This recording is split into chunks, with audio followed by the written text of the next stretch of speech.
La arquitectura es mi vida.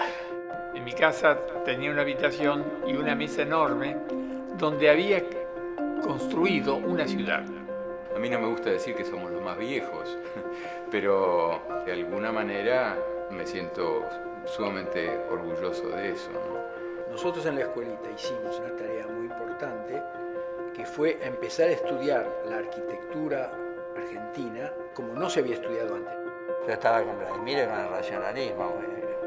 Si tuviera que elegir en qué ciudad quiero vivir, sin duda que te diría que en Buenos Aires. Lo interesante de estas entrevistas es que vos nunca pensás, o sea, nunca se me ocurrió pensar qué es la arquitectura.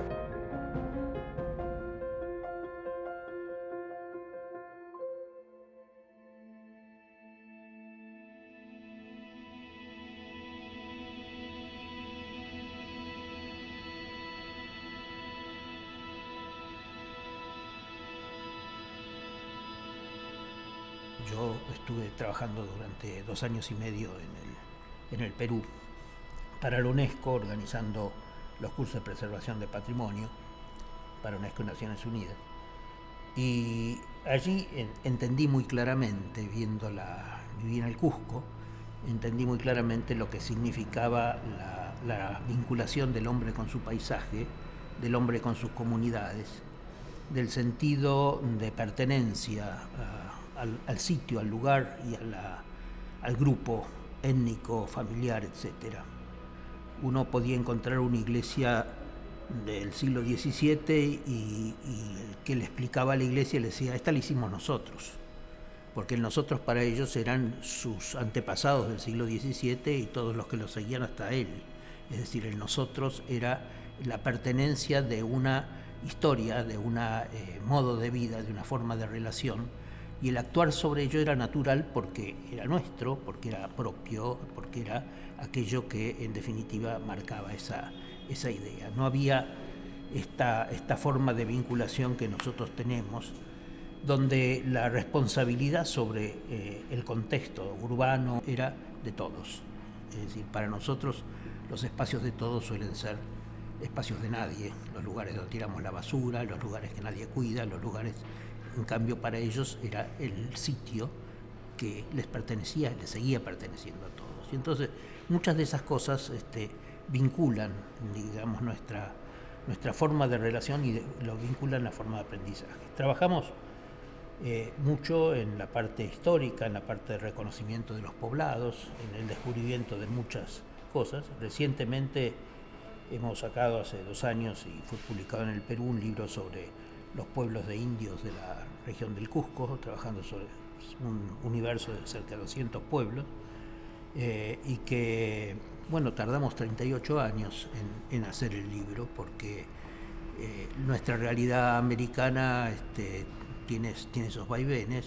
Primero fue el cólera, después fue el sendero luminoso, después fue otros problemas de violencia y después fue la carencia de recursos para seguir las investigaciones, pero el hecho concreto es que los tiempos son tiempos que se dilatan y que nos llevaron a hacer este tipo de demoras, pero finalmente el libro salió y editado en el Perú. Uno de los problemas serios que tenemos, y esto explica también nuestra creación del Centro de Documentación de Arquitectura Latinoamericana, el CEDODAL, es la incapacidad que tenemos de poder comunicarnos a pesar de la importancia que tiene hoy los medios de comunicación digital. Es el hecho de que es imposible conseguir un libro del Uruguay en la Argentina o un libro de Chile en el Perú o un libro, es decir, esa imposibilidad de tener una visión integrada, complementaria. Y el CEDODAL nace con esa idea de juntar las revistas de arquitectura de los distintos países, de buscar la bibliografía de arquitectura sobre la arquitectura latinoamericana y de cada uno de los países, y ofrecer un lugar donde fuera posible comparar, mirar, entender, digamos, que no somos fragmentos, que somos autónomos de esa realidad, sino que somos parte de una realidad que tiene una vigencia y una fuerza muy grande. Me llaman y me dicen, los arquitectos latinoamericanos quieren tener una reunión, quieren hablar con los estudiantes, porque a los arquitectos europeos y norteamericanos los reúnen en el Teatro San Martín, pero a los arquitectos latinoamericanos les dan el turno tras noche en la Facultad de Arquitectura. Es decir, ya estaba más o menos catalogado socialmente dónde debía hablar cada uno. Y así fue, me vine de Resistencia, organizamos las mesas redondas, participaron cerca de 2000 estudiantes durante 3 días, prácticamente fue un continuo, donde cada uno fue contando lo que quería, lo que sentía, y fue muy clara la necesidad de ese diálogo. Al año siguiente SUMA tomó el tema y se hizo el segundo, y de ahí en más llevamos prácticamente 28 años haciendo reuniones cada 2 años en distintos países, en distintos lugares. Una institución que son los seminarios de arquitectura latinoamericana, los SAL, que no tienen ni presidente, ni secretario, ni tesorero. Simplemente lo que tienen es un motor de ganas de gente que quiere reunirse, que quiere hablar, que quiere dar sus ideas y que quiere decir qué está haciendo, cómo lo está haciendo. Uno de los temas claves que tuvimos fue el hecho de que nos decían, bueno, pero ¿dónde estudiamos arquitectura latinoamericana? Y ahí apareció el otro problema. No hay libros para que los estudiantes tengan para estudiar la arquitectura latinoamericana. Y entonces, bueno, creamos la serie Somos Sur, se hicieron 20 libros sobre distintos arquitectos o sobre arquitectura de distintos países. Y yo creo que, bueno, esto es lo que hemos podido lograr. Se ha formado una biblioteca que en total tiene más de 30.000 libros, más 15.000 revistas que constituyen la colección más importante de revistas de arquitectura latinoamericanas. Estas ediciones es de un plan que se llamó Previ Lima. Es un plan notable que se hizo en la época de que el arquitecto Belaúnde era presidente del Perú y que llamaron a 20 arquitectos de todas partes del mundo que hicieron unas viviendas de interés social para los habitantes de una barriada de Lima. Y después, en 20 años, los habitantes fueron modificando la vivienda y se estudió entonces no solamente cómo la había pensado el arquitecto, sino las posibilidades que le había dejado para que ellos fueran creciendo la vivienda. Este es el arquitecto peruano. Es una revista que comienza en el año 1938, que la dirige justamente Belaúnde, que va a ser presidente del Perú en 2 oportunidades. Él crea un movimiento que se llama Unión Popular, Acción Popular. ¿Por qué? Porque él, cuando hace esta revista, recorre los pueblos del Perú y encuentra que buena parte de los elementos que le faltaban, ya fuera la cooperativa, ya fuera el centro sanitario, ya fuera la escuela, lo hacía el mismo pueblo por autoconstrucción. Y entonces era Acción Popular y le puso de nombre a su partido Acción Popular. La revista de arquitectura fue el instrumento que le permitió conocer el Perú a fondo a alguien que había nacido en Lima y se había recibido en Estados Unidos de arquitecto y que de esta manera descubrió otro Perú.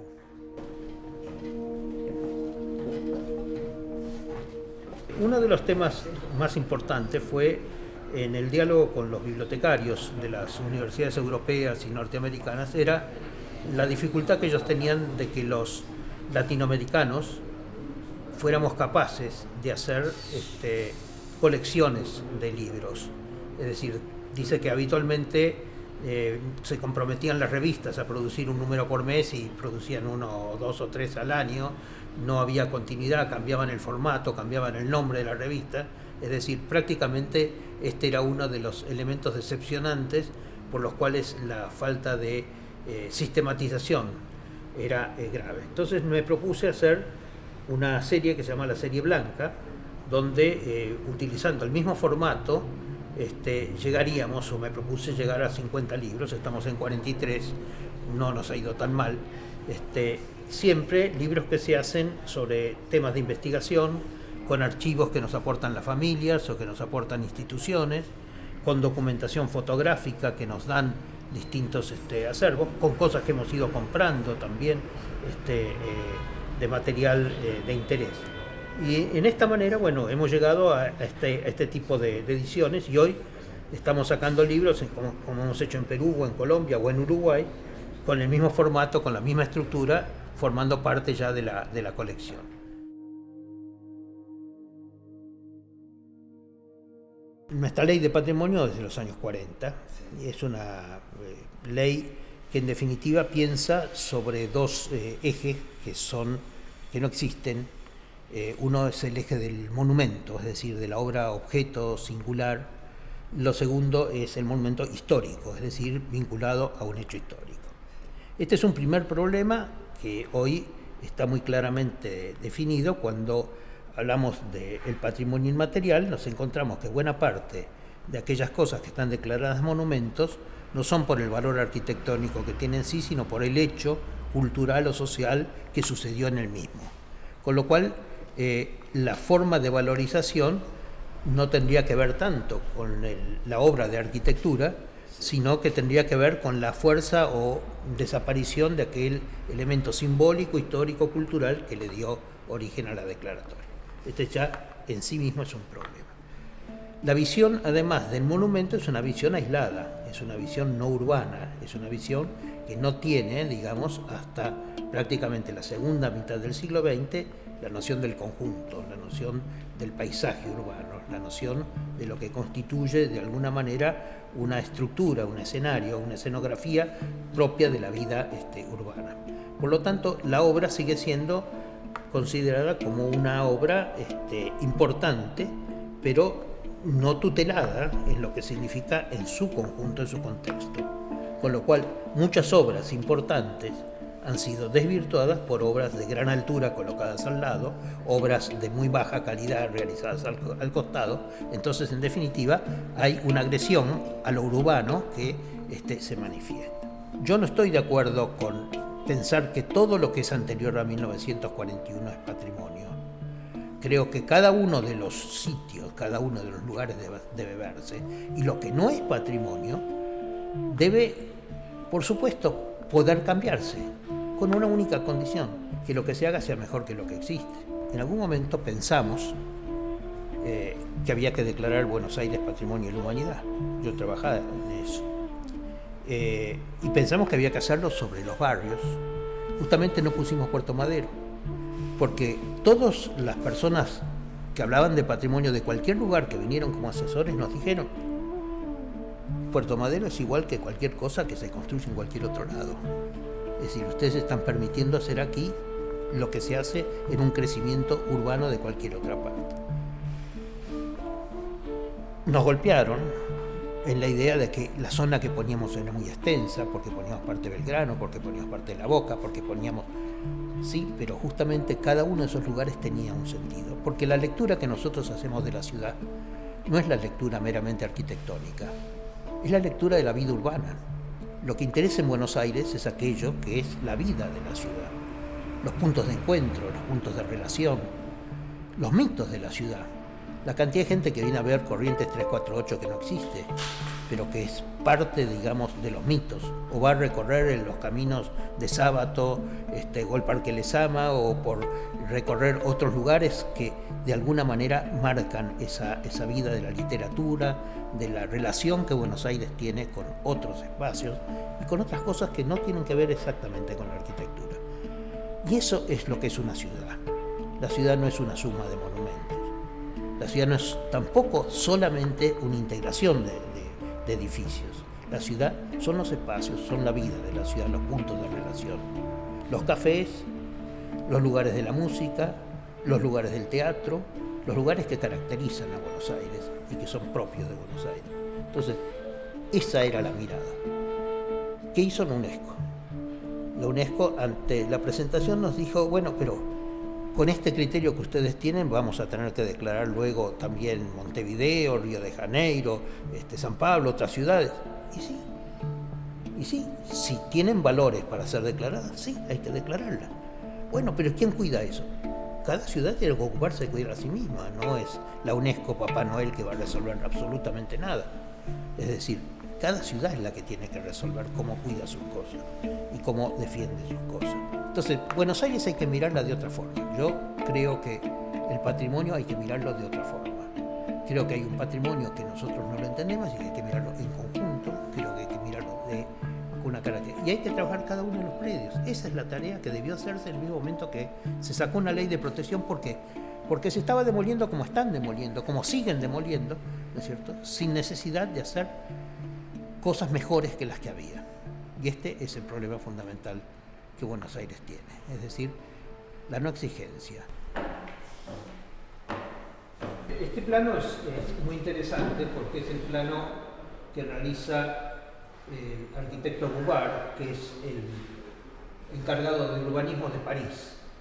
Era la época en que los argentinos queríamos ser franceses, y entonces decidíamos que un señor que venía unos días a Buenos Aires podía decirnos cómo tenía que ser la ciudad. Escuchó a unos cuantos personajes de la ciudad que le dijeron más o menos dónde tenían sus terrenos y nos dejó un proyecto para 32 diagonales, de las cuales, como sabemos, se hicieron 1,5. Esto también ha sido otra de las características propias de la ciudad de Buenos Aires. Siempre la grandilocuencia estaba por delante de lo posible y entonces algunas de estas cosas quedaron obviamente sin hacer. Lo interesante es que las diagonales iban hacia lugares prácticamente, muchas de ellas, no ocupados, es decir, eran generadoras de la expansión de la ciudad. Se creó, por ejemplo, la Bienal Iberoamericana de Arquitectura, que ya lleva 9 realizaciones, es decir, cada 2 años también. Y yo creo que esto hay que reconocerlo porque la cooperación ha hecho bastante en temas de patrimonio. Comenzó trabajando sobre obras monumentales y después trabajó sobre centros históricos, trabajó sobre pequeños poblados, ha trabajado sobre conjuntos territoriales. Y yo creo que ese es uno de los temas claves que nos falta mirar. Yo diría 2 problemas de patrimonio que hoy están en el tapete y que cambian mucho la cosa. La primera, mirar el territorio. Nosotros hemos logrado declarar patrimonio del Mercosur no los pueblos de las misiones jesuíticas, sino el territorio de las misiones jesuíticas, es decir, el lugar de plantación, el lugar donde estaban las estancias, los acueductos, los caminos, la forma de comunicación que tenían. Eso era lo que mantenía la capacidad de producción, lo que mantenía los yerbatales a la existencia de los pueblos. La mirada sobre los pueblos sigue siendo con la mirada sobre el monumento, no sobre el sistema. El sistema era lo que era importante. Lo segundo, ¿cuál es el papel nuestro como arquitectos? El papel nuestro como arquitectos es distinguir un bien de valor cultural. Pero ese bien de valor cultural va a ser realmente importante y va a ser patrimonio cuando la comunidad se aproveche y se lo tome como expresión de sí misma. El patrimonio lo debe decir la comunidad, porque el patrimonio tiene valor en cuanto representa una identidad de un grupo cultural, social, que además está dispuesto a defenderlo y está dispuesto a mantenerlo y a cuidarlo y a tutelarlo, porque si no tenemos eso, el patrimonio se perderá. Entonces, nuestro papel es un papel que debe estar ubicado en otro plano que el que tenemos actualmente. Deberíamos decir, de esas cantidades de predios, de lugares de Buenos Aires, cuáles pueden ser considerados un bien cultural. Y consultarle al barrio, consultarle a la comunidad si realmente les parece importante o no les parece importante. Y ahí es donde vamos a tener la sorpresa. Cuando se ha empezado a hacer presupuestos participativos en Porto Alegre, en Curitiba, en otros lugares, muchos de los barrios preferían defender el antiguo cine, ¿no es cierto?, u otros lugares antes que hacer una extensión de la red de agua o hacer extensiones de cosas que parecían mucho más urgentes y mucho más necesarias. Es decir, estaba muy clavado dentro de la comunidad, pero nosotros no hablamos con la comunidad, nosotros hablamos con una visión del profesional desde afuera, y eso creo que hay que cambiarlo.